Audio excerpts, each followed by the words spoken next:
Hey guys, we are here at this beautiful horse farm called The Ranch. It's actually, well, my first time here, but I love horses. This is when I try it out. It's an overview of what it's like for beginners like yourself and I to try out what it's like to go out on the trail as beginners. Right here with me is Vanessa Warren. She is the owner and operator of The Ranch, and as well as her horse, Stella. Hi, Rachel. Hi. Thanks so much for coming. Thanks for having the It List here today. We're really excited, but we're curious too because, you know, The Ranch is just about less than an hour away from downtown Toronto. That's so right. For those of you who are, you know, thinking it's a little bit far off, actually, you know, it's not. It's quite easy to get here. And, you know, you've been operating for the last, say, more than 30 years. So tell us how you got started. Well, my husband started his riding stable in 1980, so this is our 36th summer, which we're very excited about. Yeah, we're certainly the oldest trail riding facility in the GTA, and we take hundreds of people weekends and weekdays throughout the summer, and then we're open year-round as well on winter weekends, which can be very nice riding too. And we also have boarders. One of my boarders is riding behind us, so we have about 70 horses on the farm, and so we can accommodate brand new beginners and experienced riders. So, you know, speaking of the brand new beginners like myself, for those of us who want to try it out, what is it gonna be like, the experience for today? Well, it's hopefully going to be very safe and very fun and relaxing. We're going to have you come into the barn and we're going to get you a horse that fits your size and your skill level. And we're going to give you a demonstration and show you how it works. And then you're going to go with a guide through tree-lined fields and forests. Okay. And yeah, hopefully see some lovely wildlife. We often have coyotes and deer and lots of hawks and birds. So hopefully you'll get to see all of those things. And you know, for those of us who are curious, we have a beginner's trail ride. Is it for an hour, and how much would it cost, yes. kind of thing? It is for an hour, yeah. It is for beginners, so it's a walk, jog, ride, so it's very easy for a new rider to handle. The cost is $42 per person, and that includes tax, and that's for a full hour ride. And then people are welcome to stay around the ranch and sort of take in the rest of the scenery and enjoy the horses in the barn as well. Take pictorials. For sure, yeah. Well, what about for people who are not beginners? Like, so they can just come in here too, and how is it different from the beginner's trail, for example? The trail ride is the trail ride, so even experienced riders can enjoy just a nice quiet trail, right? I've been riding my whole life. I still love to go on a nice walk, jog trail. But we also offer lessons, and we have a membership program, so if you are an experienced rider, you can become certified here and then just go ride on your own. And eventually maybe you'd like to buy a horse and keep it here as a boarder, so there's lots of opportunities for experienced riders. So I love the whole idea of buying a horse. If I were to own a pet, it would not be a dog or a cat, it would be a horse. But you know, they're very obviously high maintenance too, and then there's a lot of care that goes into them. That's right. So for boarders then, if I owned a horse, how much would it cost to board a horse, and what does it entail for boarders? Well, it's very inexpensive actually to board here because we keep all of our horses outdoors. So not every horse can live outdoors year-round, so a little bit of a hardier horse. And we provide them free choice food and water, and also grain if they need extra calories. And it's about $380 a month to keep a horse. There might be incidental other costs, you know, vet bills and farrier bills, which is the horseshoeing. Right. But generally speaking, they can be kept fairly inexpensively at a facility where they're outdoors all the time. And you know, in this ranch, how many horses do you have in total, and in terms of like the female-male ratio maybe? Oh, I don't know the female-male ratio. That's interesting. We do keep them separately. There's about 70 horses on the farm in total, and there's about 40 of those that are boarded horses, and the rest we use for our trails and our lessons. Awesome. Okay guys, you know what? We're actually going to check out the barn so we can see what they eat, where they live. Okay, so let's go check out the barn.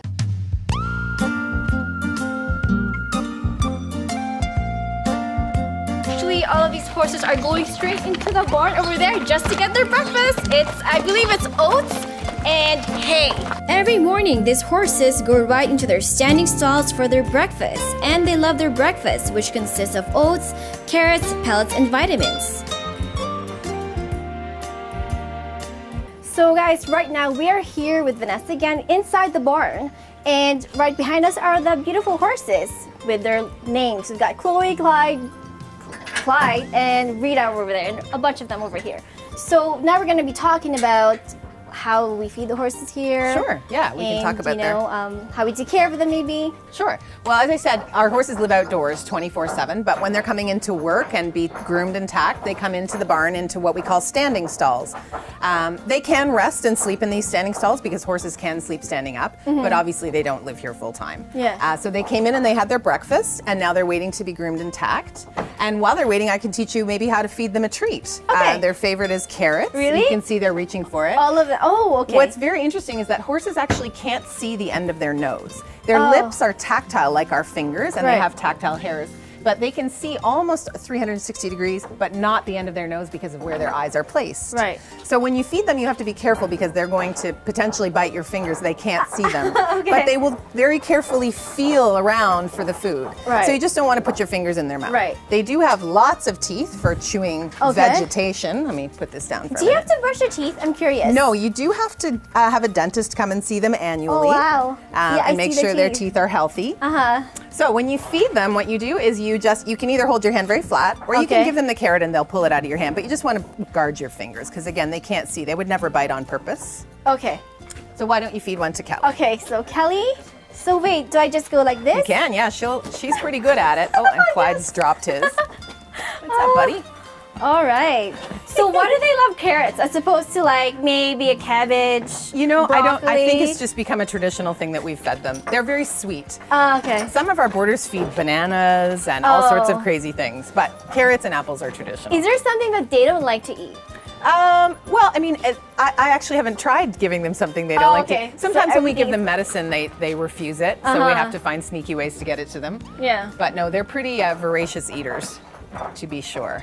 So in terms of, you said tacking them, is it the term? That's right. So what does that entail? So we're going to brush them off. I can show you if you'd like. Okay, yeah. Okay, let me get a brush. We will continue to discuss grooming tips, and Vanessa will show us how to brush the horse's hair.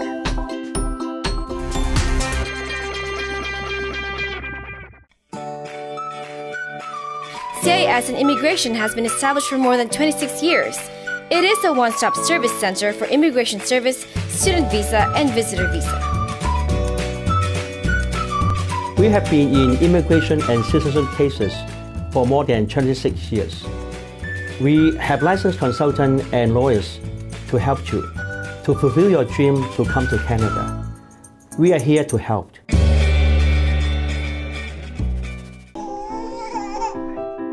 Capture every step. Capture every achievement.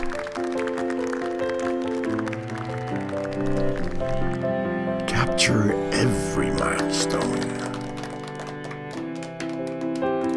Capture every moment through the eyes of a cannon.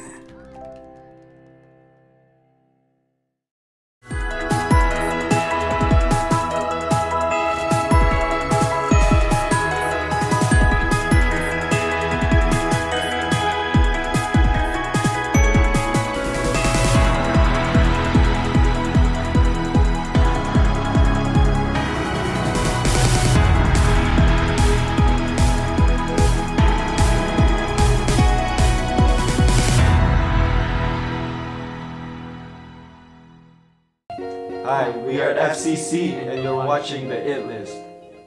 Hello, this is Rocky Gatterco, and thank you very much for watching the It List.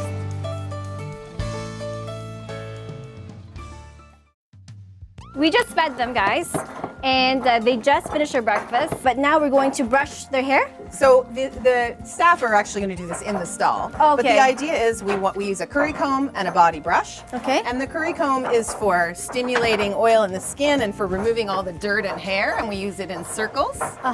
And then the body brush, see all the hair coming out? Yeah. And then the body brush just smooths and removes. And so we want to remove It's like a finisher. That's right. Yeah, we want to remove all the dust and dead hair before we put the tack on top to keep them comfortable under the sun. saddle. So you can do that on the face too? Yeah, we use a softer brush generally on their face, but we can certainly gently brush. Would you like to try? Yeah. Watching the eyes. And then sometimes if it's a really slow day, we can give their manes and tails a brush out, but we generally don't do that every day. Okay, so how often do you have to brush them out? Well, we brush them out twice a day, once before the saddle goes on and then once after, just to keep the sweat off and keep their coats healthy. A lot of brushing. Well, it helps you know if your horse is feeling well, right? If he's muscle sore somewhere or there's a cut that you need to attend to, you want to put your hands on them as often as you can. I have no more carrots, I swear. Now that you've had a carrot, she's very much your friend. Chloe, I don't have any more right now. Oh, no, see?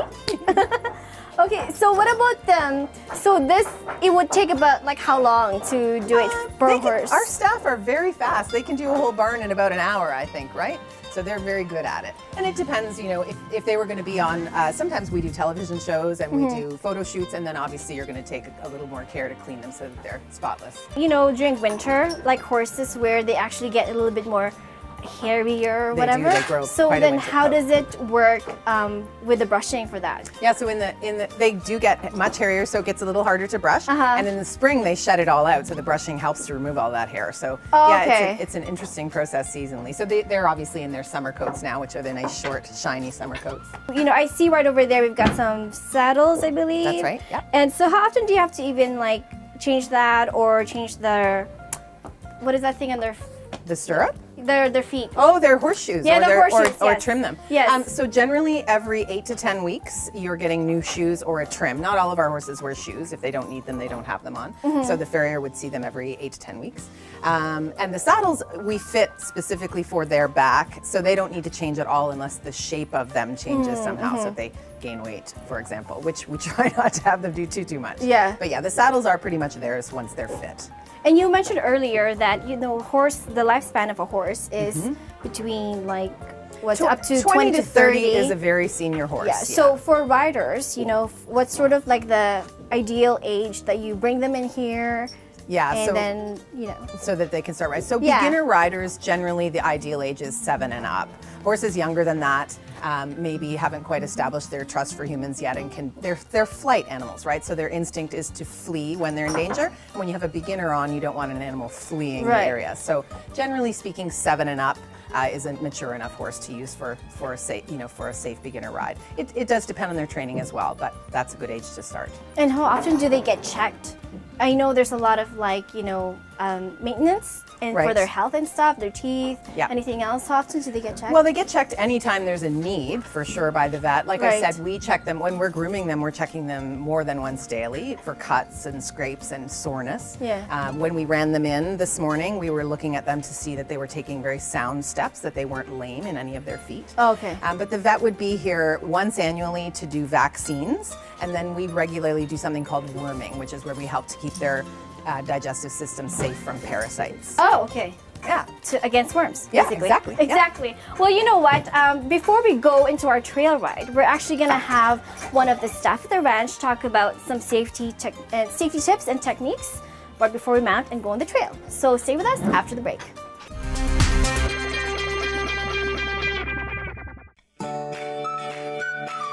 CIS and Immigration has been established for more than 26 years. It is a one-stop service center for immigration service, student visa, and visitor visa. We have been in immigration and citizenship cases for more than 26 years. We have licensed consultants and lawyers to help you to fulfill your dream to come to Canada. We are here to help.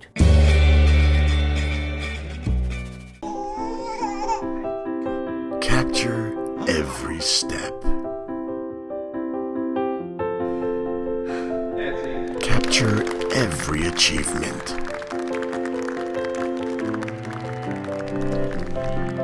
Capture every milestone. Capture every moment through the eyes of a cannon.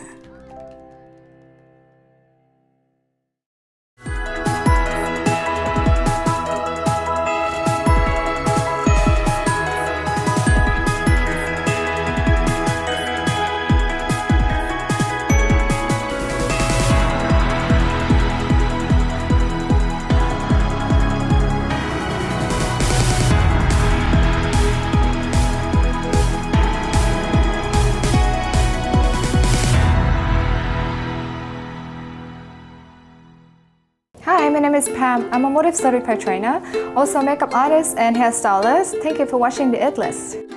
Hi, I'm Patrick de Belen and you are watching the It List. What's going on, Ibon? Your Pinoy boy Mikey Bustos here, and you are watching the It List.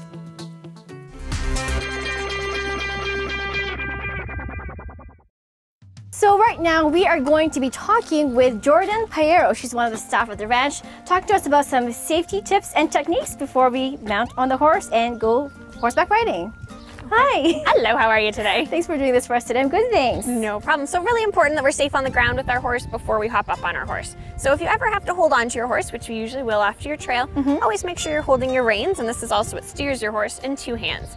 Your right hand goes a little bit under their chin, so then if you need to pull them, you steer them with you, and you can lead them that way. And your left hand coils up everything else, making sure it's not dragging on the ground. Okay. So your horse can definitely step on these reins if they were on the ground, so we always want to make sure we hold them in our left hand nice and tight and don't wrap them around my hands. Okay, does it matter if it's left? I'm lefty. We always actually lead the horse from the left-hand side. So it was from years and years ago, way back in the day, they used to carry swords when they rode their horses, and their swords were always in their left. So if you were on the other side of your horse, you'd poke your horse with your sword.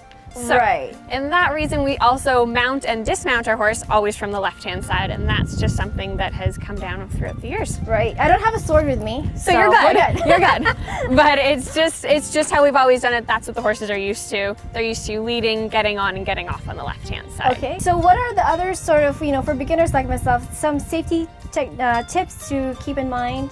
Aside from, wearing helmets are always very important. We do always recommend everyone wears a helmet on trail. Our horses are great at their jobs, but just in case, the helmet's always helpful there. Protects your head. We always want to protect your brain. Right. Also around the horse safety features, watching out for their feet. You can see here Kelly has massive feet. Kelly weighs about 2,000, 2,200 pounds. That's a lot of weight if it steps on you. So always being very mindful. Our horses are very good at their jobs.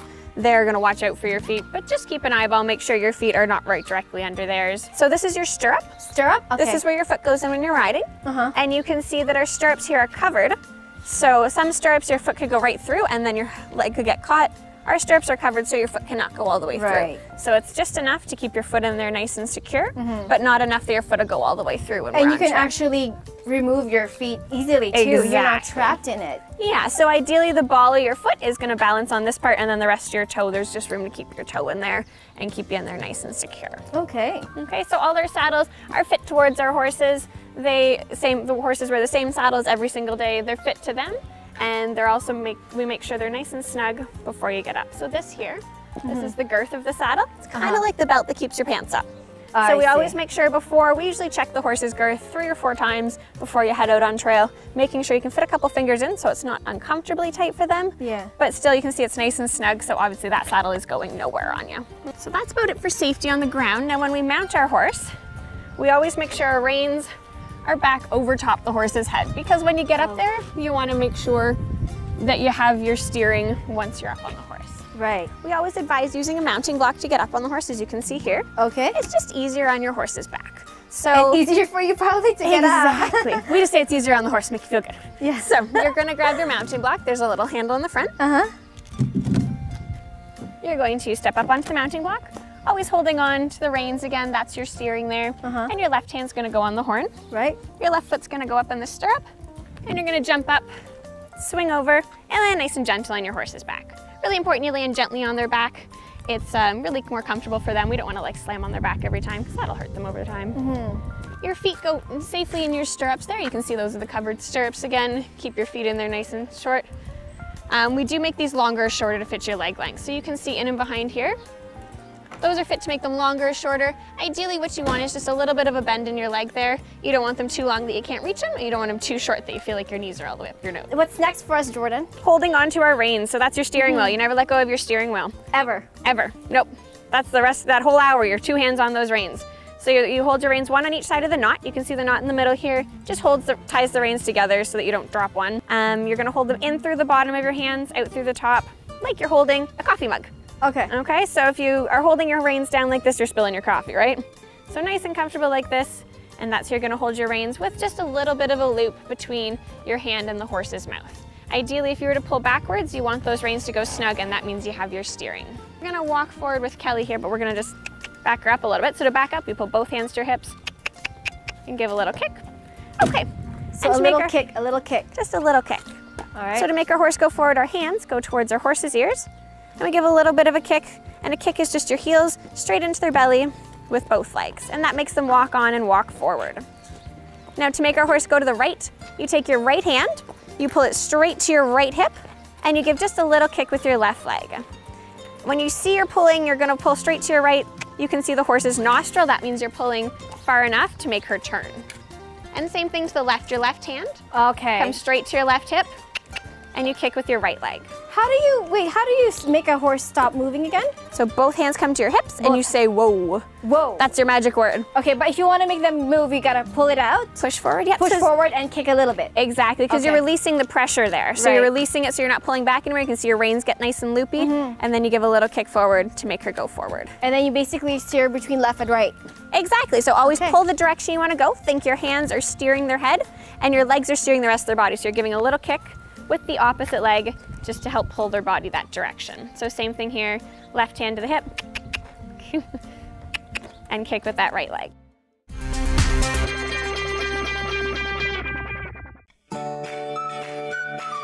CIS and Immigration has been established for more than 26 years.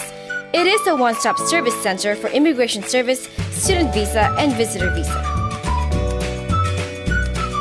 We have been in immigration and citizenship cases for more than 26 years. We have licensed consultants and lawyers to help you to fulfill your dream to come to Canada. We are here to help.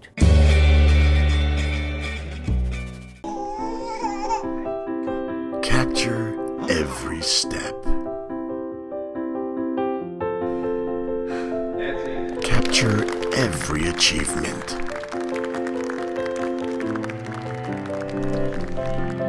Capture every milestone. Capture every moment through the eyes of a cannon.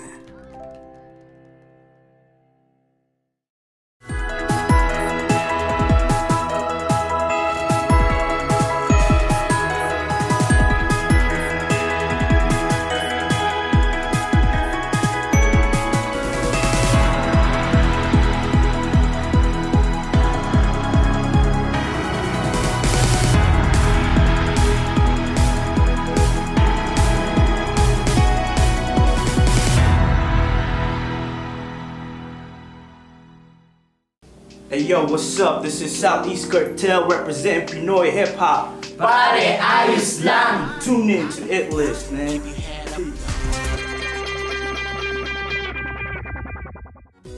I hope you got the rundown for safety tips because now it's my turn to mount on my horse. First, wear my helmet because that's part of the safety feature in today's ride. And make sure it's a little snug, not moving too much.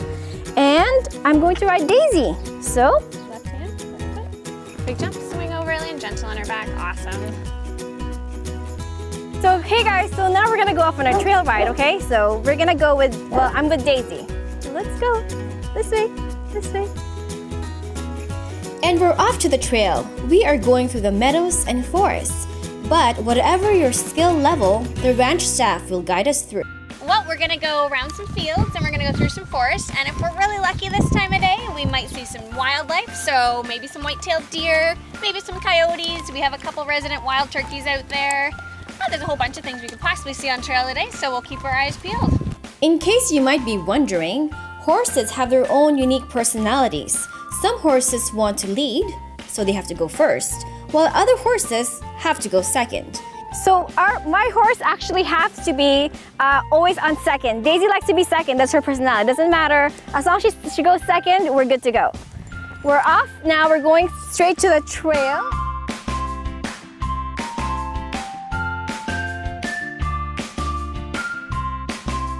And because we are just beginners, we are advised not to trot side by side because the horses have their way of walking through the trails.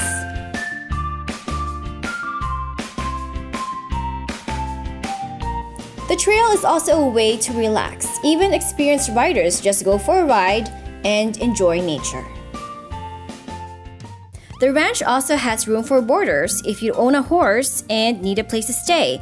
For example, Deborah Longhurst is one of the boarders at the ranch, and her horse is Knox. So I'm with Deborah Longhurst right now, and she's one of our boarders here at the ranch who, well, she rents out a space so that she can keep, so what's the name of the horse? Knox. Knox. Her Knox. So thanks for the interview. So tell us a little bit about Knox and, you know, why you love horses and what it's your experience like here at the ranch. So this is Knox. He's a 22-year-old, waking up. He's a 22-year-old Morgan, and he used to be my sister-in-law's. And when she passed from cancer, I took over the board and fell in love with him. So riding him, as you can see, there's lots of love, lots of pleasure, beautiful, amazing place. The boarders are great. So the experience every day is pretty phenomenal. How long have you been riding? 4 years. 4 years, and you've been here with the ranch for 4 years? 2. 2 years? And I saw you earlier, you were kind of like cleaning up the hooves. So yes, what was that? Is it like a daily grooming thing before you ride the horse? Or? Yeah. So they really like to be brushed, but one of the things that we have to manage, because they can't pick their own feet or do their own pedicures, is we lift their foot and we clean out any of the mud that accumulates in these grooves. Okay. So he in particular has a trim coming on Monday, so it'll be cleaned up a little bit. But in the meantime, we take the dirt out so it's nice and neat, and he walks on the ground pretty evenly. And do you basically then, you know, you kind of groom him a little bit before you go on the trail? Yep. Pretty much every time you see him, you brush him down. At this time of the year, the coat is pretty smooth and easy to brush and groom, and he loves it, and they feel really good when you do that. In the winter, they have a thicker coat on, so it's a little bit different, but yeah, every time you come out. So where do you go on the trail, and sort of what's your favorite spot? Well, for me, the forest. The forest. It's very shady, it's beautiful, you're in the middle of nowhere, absolutely no disturbing factors at all. It's very pretty and peaceful. We went to the forest and trail earlier, but for you, what's it like? Do you just like the slow pace? Is it therapeutic, kind of like a peaceful activity that you do? Yeah, he's a bit of an older guy. As you can see, his back's not as raised as some of the other horses, so I'm pretty gentle on him. I actually love walking, and he loves the trails.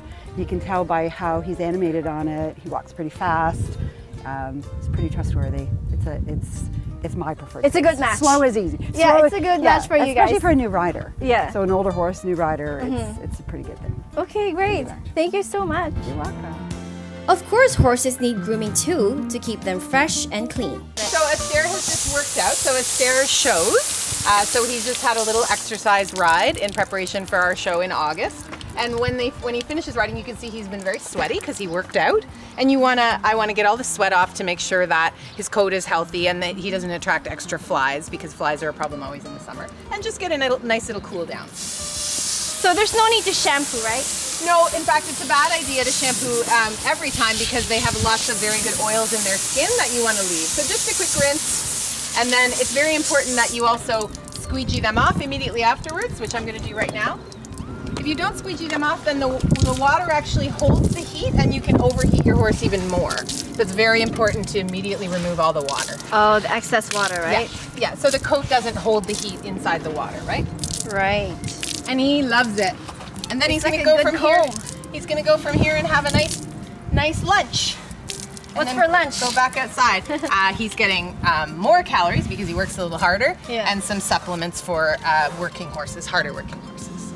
Once we do that side, we also do this side. That's right, both sides. Squeegee them off is the term. And Astaire shows in dressage, which is a kind of an English riding event, and it's at the Olympics. We obviously don't ride at that level, but you can see it at the Olympics and at the World Equestrian Games. It's a very beautiful sport. And that's it? And then you just dress up? Yeah, then the rest of the wind looks after. Awesome. Absolutely. Hey guys, I hope you guys enjoyed it. We just came back from the trail. We're here at the ranch and we've showed you some safety tips and techniques of horseback riding. So thanks to Vanessa for letting us try it out, only on the It List. Come on, let's go.